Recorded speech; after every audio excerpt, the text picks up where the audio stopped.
नमस्कार. आता पाहूया बुध जर पंचम स्थानामध्ये असेल तर त्याचे काय फलित आहे. या स्थानी बुध असता प्रथम संततीचा प्रॉब्लेम किंवा संततीला त्रासदायक हा असा आहे. या व्यक्ती मंत्रशास्त्रात निपुण असतात. या स्थानी शुभ बुध असणे खूप चांगले आहे.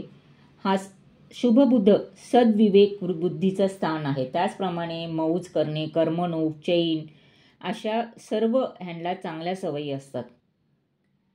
ह्यांना मानसिक सुख खूप चांगले भेटू शकते. त्यामुळे ललित कला, गायन, वादन, अभिनय, साहित्य यांमध्ये यांची गती असते.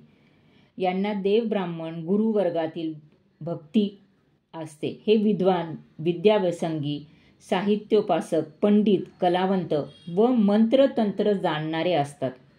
हे राजकीय सल्लागार व मंत्री असू शकतात.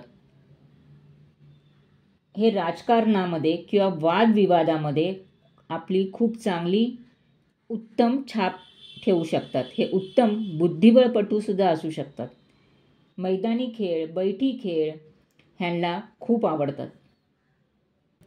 यांना पत्त्याचा सुद्धा नाद असू शकतो. म्हणजे पत्ते खेळण्याचा किंवा जुगारात पत्ते खेळण्याचा सुद्धा नाद असू शकतो.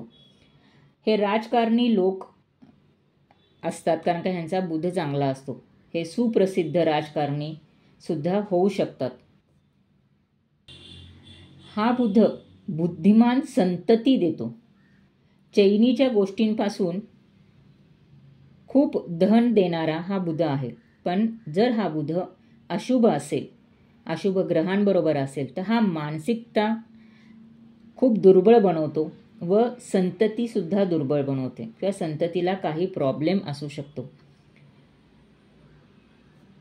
किंवा बरेच वेळा असा बुध दत्तक घेण्यास किंवा संतती दत्तक घेण्यास प्रवृत्त करतो.